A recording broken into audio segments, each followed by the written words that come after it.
Всем ультралайт. Друзья, я хотел сегодня поговорить по поводу своего последнего похода, который был по Карпатам, там 400, почти 50 километров я прошел. Фильм с этого похода он будет, но он будет позднее, просто пока я чисто по техническим проблемам не могу это сделать. Могу делать пока вот такие только ролики там, на 5, 7, 10 минут. Вот. Но может кому-то будет интересно, я хочу поделиться своим мнением, потому что в этом походе, своими ощущениями, потому что в этом походе было для меня тоже много такого нового.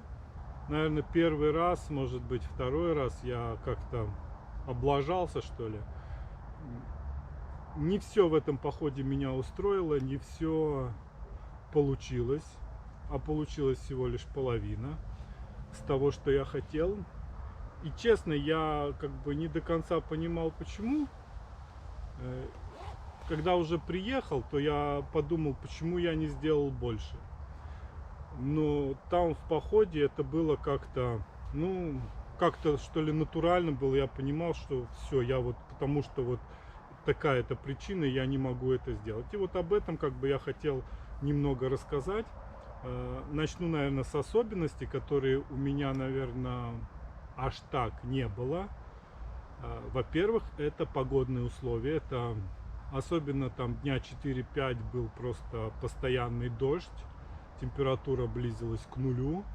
Ну, грубо говоря, там 5 градусов днем, а когда наверху и дождь идет, и снег, или грязь, и вода, это, скажу так, мало приятные ощущения. Это не то, чтобы вот все, кто-то мне писал, что там вот ноги, ботинки. Даже при такой температуре, когда ты постоянно двигаешься, а я двигался постоянно, потому что останавливаться ну просто было невозможно. Если ты остановился на 5 минут, все, ты потом входишь в темп, надо разогреваться, и это занимает какое-то время, и опять же, ну некомфортно вообще. Ногам, как бы странно, не было холодно особо. Потому что даже вот в снегу, когда я шел, да, там, когда он в дырки эти попадал, то мало приятного как бы было, но это было не критически. Когда я уже приехал домой, я просто не понимал, ну, я как-то по-другому посмотрел, думаю, а чё, не все так плохо и было. Вот, но, наверное, вот этот дождь, снег, даже не дождь и снег, а вот именно совокупность этого всего и холод, оно как бы, ну, наверное, как бы психологически, что ли, какой-то, как-то трохи угнетает, да. Может, не угнетает, неправильное слово, наверное. Потому что, в принципе, как сейчас я смотрю, то я, в общем, как бы бодренько все шел. Вот. Даже тогда, когда уже погода наладилась, я понимал, что я не пройду того. Почему? Потому что у меня был какой-то план на маршрут. И один отрезок я тогда, ну, как бы пропустил. И этот отрезок такой был, ну, приличный, там где-то километров 50. Я его просто там не прошел и пошел дальше. И так как я уже понимал, что я этого, в принципе, не сделаю,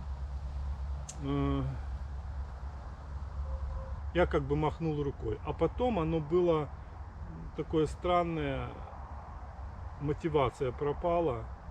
Я понимаю, что я не сделаю того, что я как бы планировал. И мне было все равно, сколько пройти. Это будет 300, или это будет 500, или будет 600.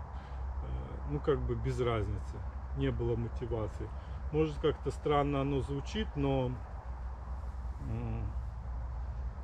постоянное хождение в Карпатах, это, ну, оно, если честно, надоедает, хочется что-то нового, а нового пока нету.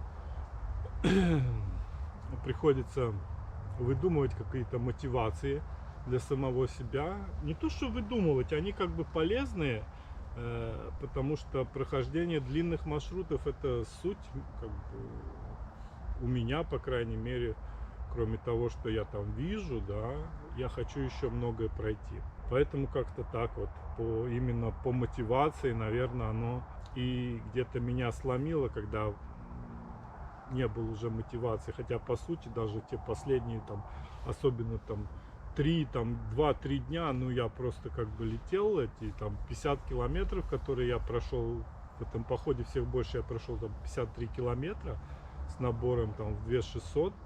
Для меня это было, ну, такое, я утром встал и пошел, ну, как бы не было каких-то ощущений, чего-то, что на следующий день не было каких-то ощущений, что я что-то вчера прошел и сегодня не могу идти.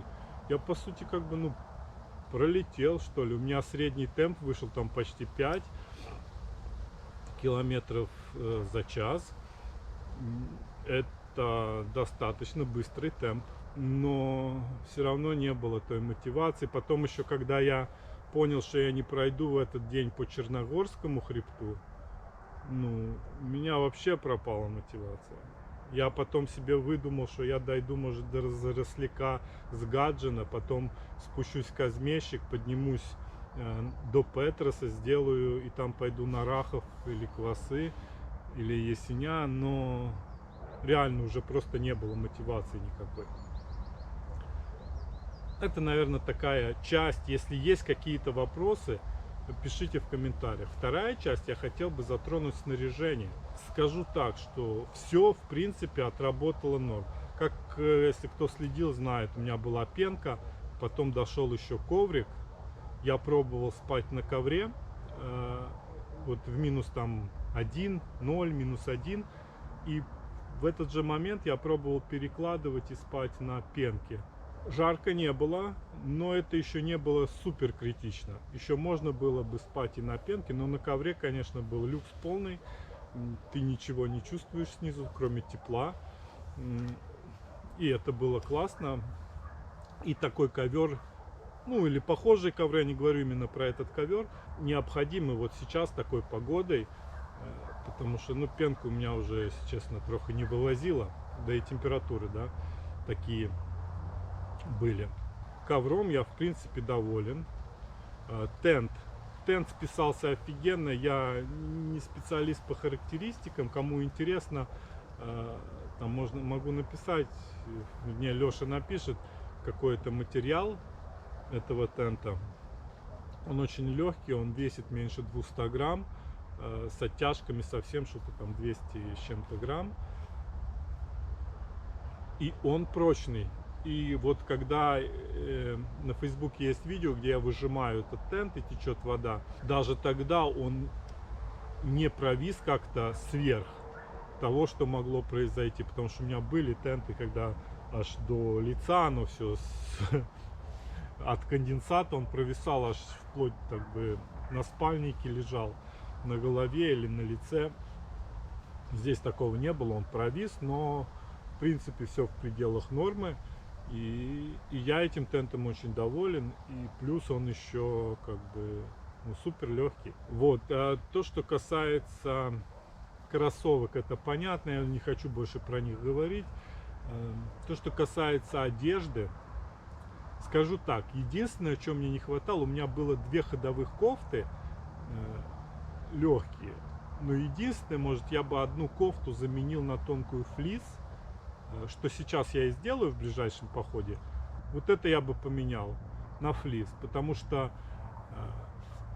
куртка, которая у меня была, ну, это достаточно такая, скажем так, ну, не очень хорошая она, именно для такого трекинга точно, потому что я куртку не одевал до последнего, пока уже было невозможно, как бы, ну, там уже холодало, тогда одевал. И то это получается, при малейшей возможности я ее снимал, потому что она внутри сразу же становилась мокрой моего пота, то есть она не вывозила, не выводила ничего. Поэтому флиска бы, наверное, здесь пригодилась, или какая-нибудь более-менее с длинным рукавом, например, с мериноса, наверное, с синтетика, меринос, наверное, бы она тоже пригодилась бы.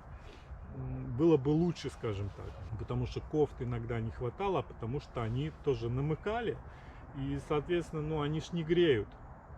При таких температурах, там, 4, 5, 6 градусов, кстати, даже тогда, когда там солнце вышло уже, все равно было холодно.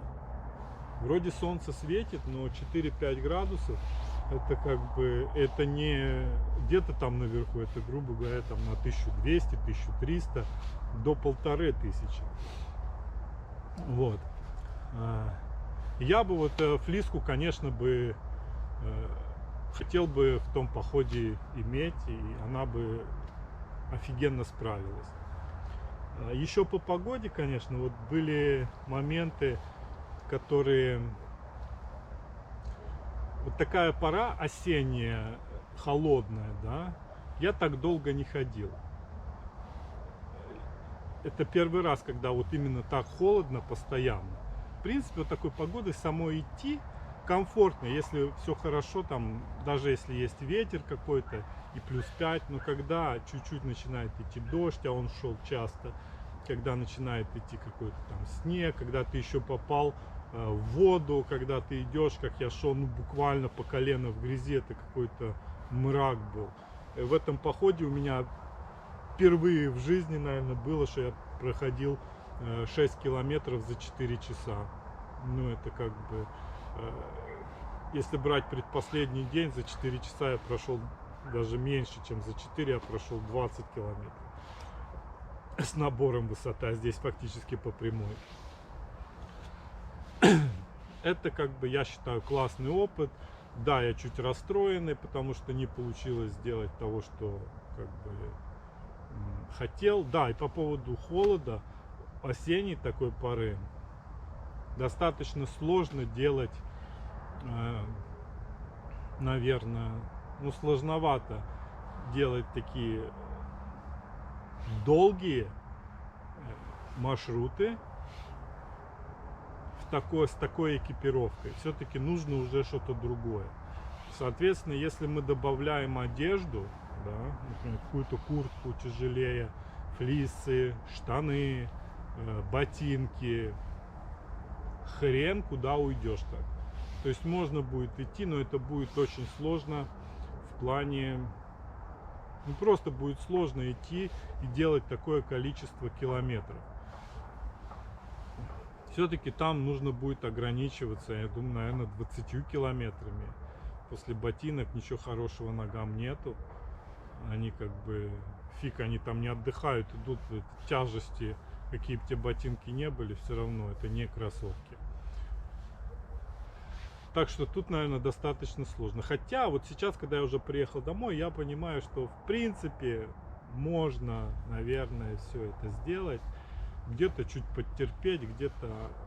Ведь по сути говорят, что произошло, да, за эти там сколько недель, 3 почти, не 3, меньше, чуть больше 2, но это опыт офигенный, и я сейчас вспоминаю, ну ничего такого как бы сверх там не было. Были какие-то моменты, где пришлось чуть-чуть потерпеть, ну как бы ничего тут такого опять же нету страшного.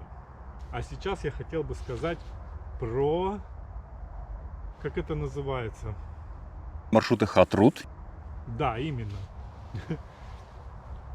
По сути, у меня вышло очень много дней, где я ночевал в колыбах, каких-то там хостелах, гостиницах. И это реально делать, друзья. Фактически, там посмотреть, сколько ночевок я ночевал именно под тентом, я не считал, но их не так много на самом деле. У меня получалось доходить везде, до каких-то колыб, хостелов, вот, отелей. У меня получалось доходить. И это, наверное, помогало восстанавливаться и на следующий день. Вот про эту штуку, что сейчас там говорят, Hot-Route. без снаряжения, это по сути почти реально. Вот. Что значит почти? Спальник все равно приходится брать. Я имею в виду, если мы делаем такие расстояния, спальник все равно приходится брать, там, тент, наверное, тоже, но по сути, те, кто берет палатку, может ее не брать в том случае, если вы проходите 30 иногда 50 километров, в зависимости от того, где будет ваша ночевка. У меня, по сути, оно так и выходило. Я примерно смотрел, где я нахожусь, вернее, я смотрел, где я нахожусь, смотрел, где есть ближайший как бы населенный пункт по маршруту. Я понимал, что сегодня мне надо сделать 40 километров. Я там, вот, например, там, я переночевал в Синевире. Следующий я смотрю, что это Осмолода, где я могу переночевать. Это, извиняюсь, это 45 почти километров там вышло. Вот вам нужно сделать 45 километров. Да. Следующее, вам нужно сделать 50 километров. Ну там тоже где-то, кстати, 40 километров до Быстрицы, например. И если у вас есть такая возможность, а снаряжение, которое, скажем, когда вы сбросили снаряжение, вес своего снаряжения и поместили свое снаряжение там в рюкзак, маленький рюкзак, и вес вашего снаряжения там 7 килограмм, 8. Кстати, у меня не был легкий рюкзак, потому что в нем было 1,5, там 1,6 почти килограмма только зарядная, которая по сути мне не пригодилась. Я мог пользоваться в таких условиях, в которых я ходил, мог пользоваться. Я каждый день почти подзаряжал Powerbank. Или через день, то есть мне этого хватало с головой. Вот, но рюкзак у меня весил, грубо говоря, где-то я пришел домой, когда я его взвесил, он около 6 килограмм весил, плюс еда, и того где-то у меня был рюкзак 7 до 8, может, килограмм, если я что-то покупал больше. Но я больше не покупал.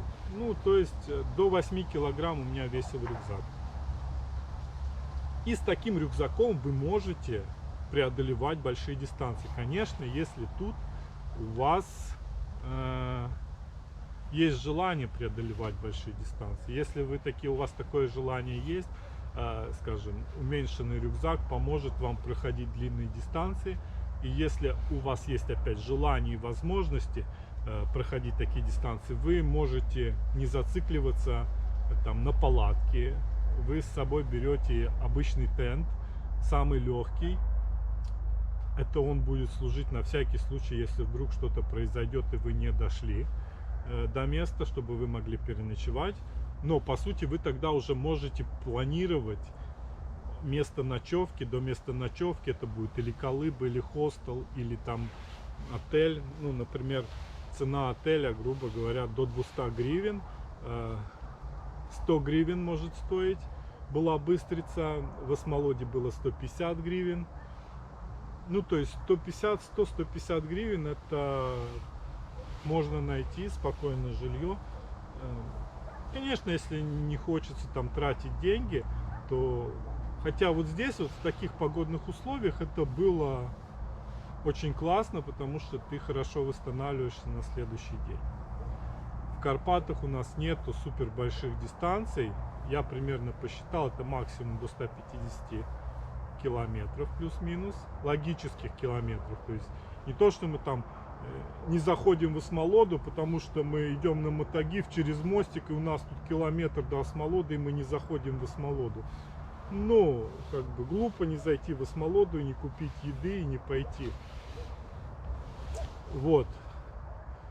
Так что вот такие Маршруты Hot-Route имеют право на жизнь, и это вам спокойно поможет вот именно правильное снаряжение, сброшенный вес вашего снаряжения, снаряжение, которое вы поменяли.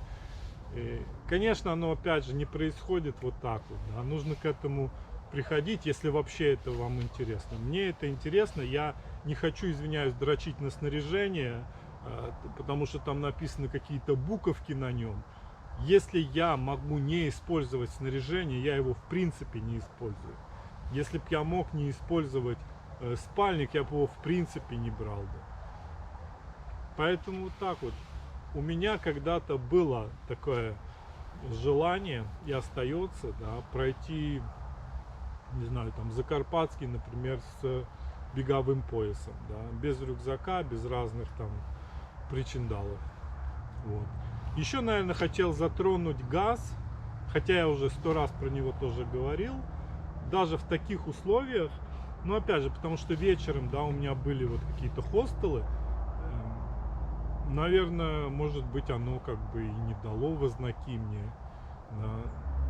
Хотя, ну, нет у меня какого-то вот именно надобности поесть горячего или выпить горячего. Конечно, вот сейчас, если идти сейчас в поход, я по-любому возьму газ, потому что есть и снег, и уже там к нулям минус. Ну, как бы здесь понятное дело, что нужно вечером хорошо попить горячего, поесть горячего, чтобы уснуть, и чтобы восстановиться к следующему дню. Друзья, суммируя это все, хочу сказать, хоть я говорил, что недоволен, я все-таки доволен, что прошел такую дистанцию. Это все-таки не маленькая дистанция. И в таких погодных условиях, и как я ночевал, и вот эта логистика, какая происходила в этом походе. Я реально очень доволен. Всем огромное спасибо, кто поддерживал, писал комментарии, смотрел видео. Если есть какие-то вопросы, пишите в комментариях. Хотел еще сказать, если есть такое желание, может быть, после похода, который вот сейчас у меня еще будет короткий, когда я вернусь, можем сделать стримы, пообщаться по поводу этих походов, снаряжения, может какие-то темы еще поднять, то, что касается там легкоходства и, ну и всего такого. Друзья, подписывайтесь на наш канал, жмите колокольчик, подписывайтесь на нашу страницу в Facebook. Мы также есть на Патреоне, если кто хочет поддержать наш канал, ссылка в описании. Еще раз всем огромное спасибо и всем ультралайт. Пока-пока.